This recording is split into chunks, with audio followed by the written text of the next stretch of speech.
Olá, minha gente.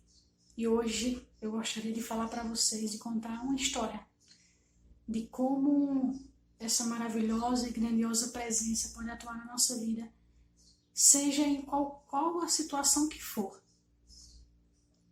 Como a gente sempre fala, como a gente sempre relembra, que a presença eu sou que habita em você age sempre através de um convite. E hoje eu gostaria de fazer um relato para vocês que aconteceu comigo. Alguns dias eu fiquei sem gravar dessa última vez e até falei aqui no canal, mandei mensagem para vocês que estava com meu pai no hospital, internado. Mas essa história não começa agora. Essa história começa há 2 anos atrás. Há 2 anos atrás ele sofreu um infarto. E fui eu também quem acompanhou ele até o hospital. Ele foi socorrido no hospital da nossa cidade e depois foi transferido para um hospital especializado na capital. E o que acontece? Nessa ida ao hospital, a gente passou um mês lá internado, né? Porque eu estava com ele, estava internada também. E eu já praticava o Ho'oponopono da forma como eu comecei, no formato que eu comecei a praticar. Mas isso hoje eu faço de outro formato, pratico em outro formato. Mas esse não é o caso. O caso é que quando chegamos nesse hospital e é muito movimentado, é um hospital especializado de coração, e era a equipe muito grande, era muita gente, era muita coisa acontecendo, e eu fiquei sem saber o que fazer. Eu pensava quando cheguei lá que passaria um dia. Eu pensei que ia ficar de um dia para o outro. Mal sabia eu que ia passar um mês lá. E que esse mês ia parecer um ano. E nós fomos colocados no corredor. Isso não é uma reclamação, porque esse hospital é muito limpo, muito organizado. Tem ótimos profissionais de verdade mesmo. E mesmo sendo no corredor, era limpo, ele recebia bastante atenção. Porém, naquele lugar que a gente estava, não era um bom lugar. E ali onde a gente estava passava de tudo, acontecia de tudo. E pessoas que queriam alguma confusão, pessoas que estavam de panelinha, todo mundo se aproximava ali. Várias pessoas mal intencionadas, e cada dia ali era uma luta. Inclusive porque, pela idade dele, ele não tinha direito, segundo a legislação, a um acompanhante. Então eu estava lá, mas, por exemplo, eu não tinha direitos, não tinha certos direitos que outros acompanhantes tinham, como alimentação, no hospital, essas coisas todas. E eu estava no limite ali, sabe? E todo dia era uma batalha ali. E foi um mês que eu nunca vou esquecer. Já que eu estava ali com ele, que aquilo estava acontecendo também comigo, as lições daquela experiência não eram só para ele, era para mim também. E as lições que eram para ele eu nem sei a jornada dele, a história dele. Mas as minhas eu estava entendendo, eu estava aprendendo ali e eu me conectava da forma que eu conseguia ali. Mesmo assim, foi bem difícil esse mês. E eu estava louca para ir para casa. Eu passei o mês inteiro sentada numa cadeira de plástico, ou em pé, quando não aguentava ficar sentada, porque eu me feri de tanto tempo que eu ficava sentada. Eu não conseguia tomar banho no hospital, então a cada 3 dias eu ia na casa de um amigo, de alguns amigos meus, tomar banho e tal. E quando eu ia nesse 3º dia, eu dava uma descansada. Mesmo assim, a cabeça não descansava, porque eu dizia assim, deixei ele só, eu vou embora. E assim passou esse mês. Eu lembro que nesse tempo tinha algumas reuniões com os acompanhantes. E tinha psicólogos, tinha terapeuta, e eles conversavam, e levavam todo mundo para uma capela que tem lá, e todo mundo conversava, interagia. E muitas vezes eu não conseguia falar, eu não falava em nenhum momento. Não lembro, eu via que as pessoas interagiam, eu não conseguia falar. Porque se eu falasse, eu chorava. E eu não queria chorar para aqueles estranhos. E eu lembro que eu passei o meu aniversário lá, e o aniversário dele também a gente estava lá. E no dia do meu aniversário teve uma dessas reuniões, eu não conseguia falar, mas eu chorava e não conseguia segurar, porque eu não queria aquilo. porque eu tinha outros planos. Eu tinha planejado coisas completamente diferentes e eu entendia que estava ali por algum motivo, mas eu ainda não entendia os motivos, eu não entendia o que tinha que aprender. E eu amo meu aniversário. Meu aniversário para mim é um dia super importante, como qualquer comemoração grandiosa, para mim é o meu aniversário. Naquele dia eu estava péssima, sozinha, e naquele lugar estava horrível. E o que acontece? E eu fazia o Ho'oponopono todos os dias, sem contar, sem nada, mas eu tentava me conectar e fazia o Ho'oponopono. Mas foi um mês difícil e intenso. E lá eu conheci muitas pessoas. E a gente fez amizade. E mesmo assim, nessas reuniões, uma terapeuta falava: você é um antes de chegar aqui e você é outro depois que sai. E ela dizia: e você sai daqui traumatizado.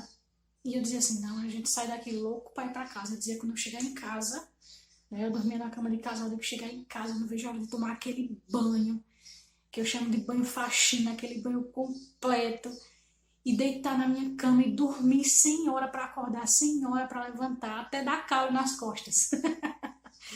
Mas o que? Quando a gente recebeu alta, que foi para que chegou em casa, naquela noite eu não consegui dormir. Eu pensava nas pessoas que eu conheci lá, e outra coisa, à noite, para não pegar nenhuma bactéria nos doentes, o ar-condicionado era no máximo frio.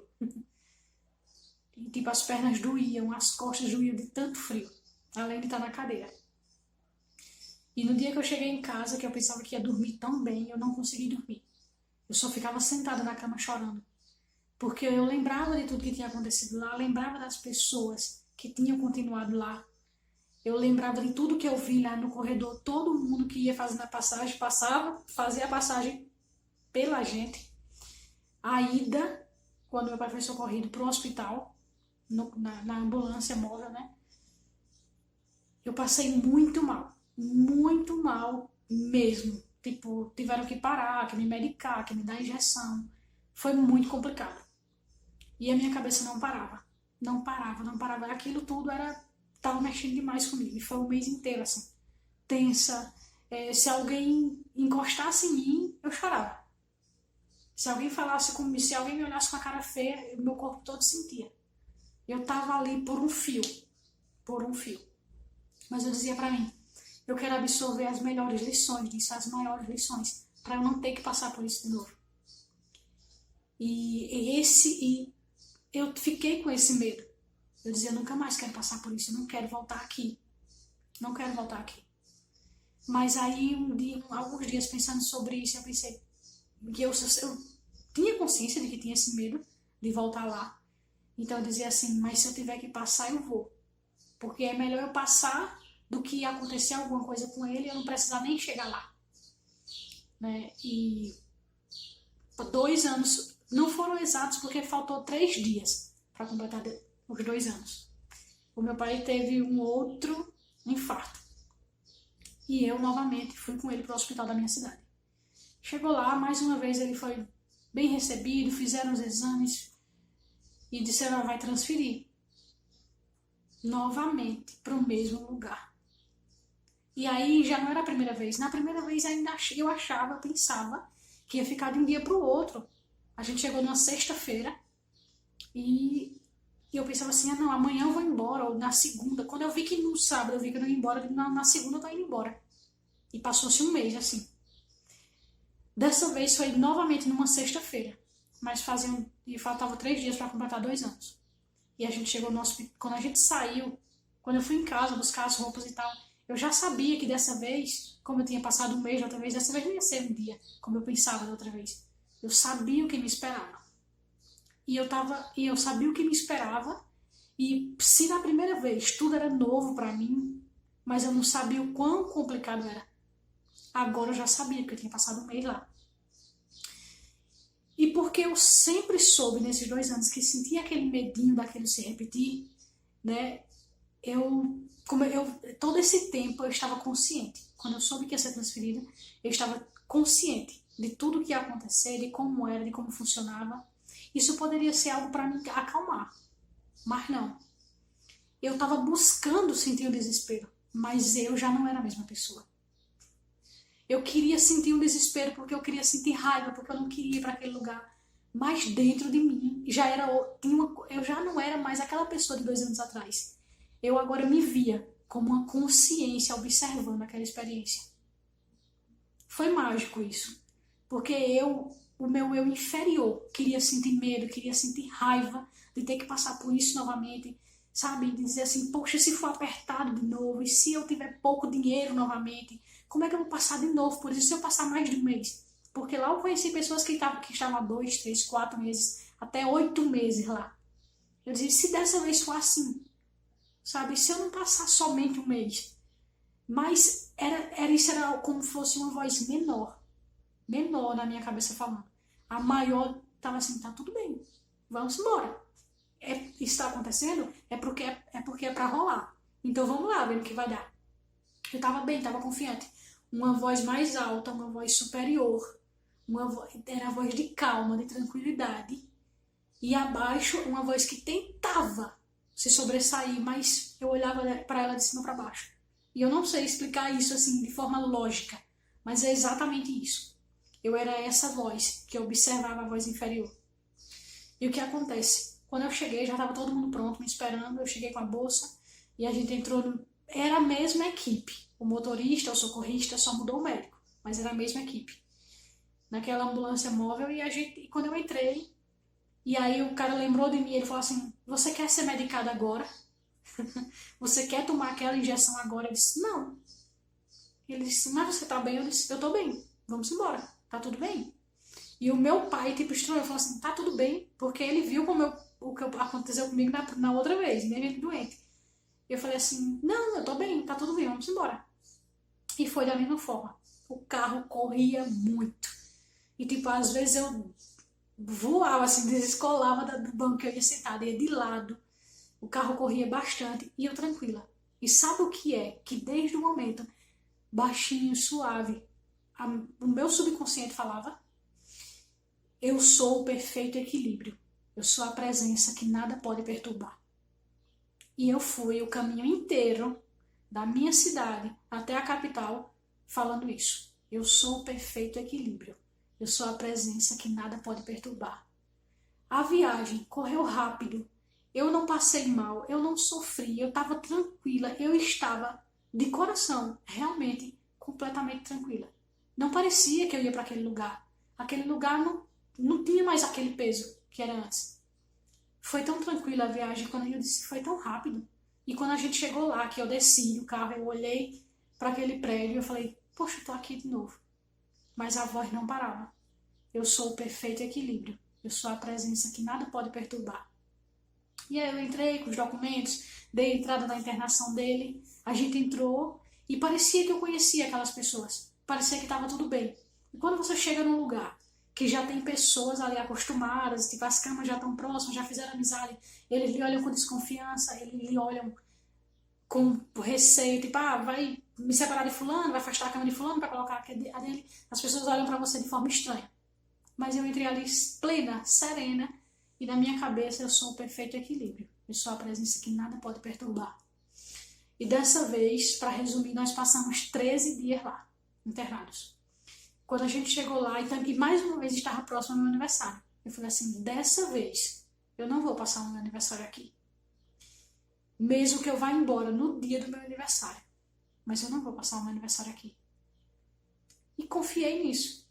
E todos os dias eu dizia, eu sou o perfeito equilíbrio, eu sou a presença que nada pode perturbar. Várias e várias e várias vezes ao dia. E eu estava serena, eu estava plena, eu estava tranquila. Tranquila demais. E eu sorria sozinha, porque eu dizia, que incrível, que poder. E tipo, conheci as pessoas que se aproximavam, eram diferentes demais das pessoas da outra vez. Essas pessoas, elas queriam conversar, elas queriam interagir, elas tinham um coração diferente, sabe? Eram pessoas melhores, digamos assim, de vibração mais elevada. A gente não foi colocado num lugar onde era tenso, onde levavam as pessoas, né, que tinham feito a passagem. Em todos os momentos a gente foi colocado em lugares bons lá, porque vai mudando de lugar. Mas em todos os momentos a gente foi colocado em lugares bons. E até um colega que a gente fez lá, ele falou assim, Mas só quem consegue isso é quem tem conhecimento aqui. É quem tem algum contato aqui dentro. E dentro de mim eu sabia o contato que eu tinha feito. Eu sabia o contato que eu tinha feito. E o tempo todo eu, sim, fiquei na cadeira. Fiquei numa cadeira melhor. Não me feri, meu corpo não sentia, estava tudo bem. Na cadeira eu conseguia dormir. Não precisei ir para casa de ninguém. Não faltou dinheiro, o dinheiro não ficou apertado. Eu comia bem, passava bem, comia o que queria, onde queria. Não faltou nada.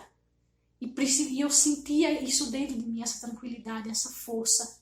E eu entendia que o poder do eu sou não precisa ser para as grandes coisas. Você não vai provar das grandes coisas se você não conseguir lidar com as pequenas.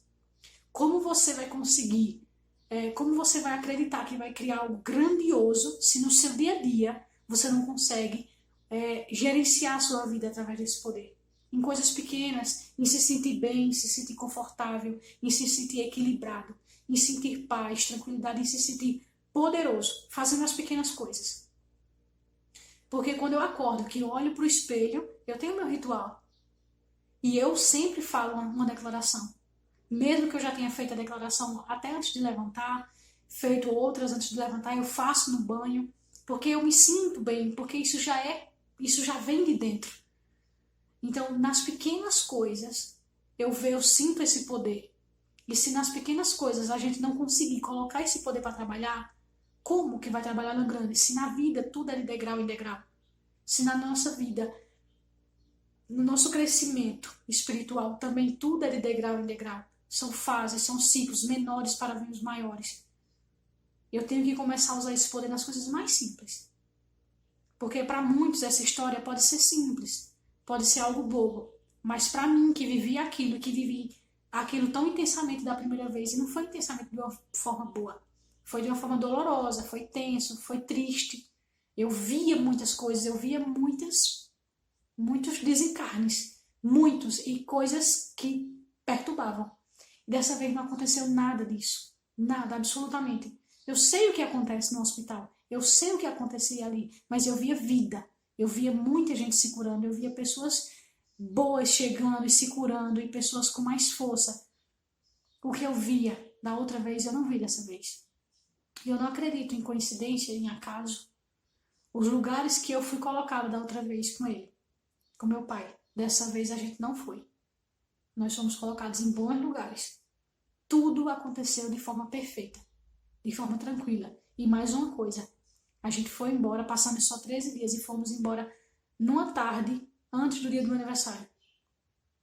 E no dia do meu aniversário eu estava em casa. Pois eu sabia que isso ia acontecer. Em alguns momentos vinha coisa assim, às vezes meu pai dizia assim, eita, vai passar o aniversário aqui. Tu vai fazer o quê no dia do aniversário? Eu não vou passar o meu aniversário aqui, não. E deu tudo certo. E por que eu trago essa história aqui? Pode parecer simples, pode parecer boba. É só para te mostrar que essa presença, inteligência infinita, imensa, intensa de amor, de poder, ela está sempre pronta para agir em qualquer que seja a área da tua vida de forma perfeita. Ela está sempre pronta, esperando que tu dê um passo e dizer assim, ó, manifesta a tua perfeição em minha vida. E eu sou Michele Santos e te convido a viver de propósito.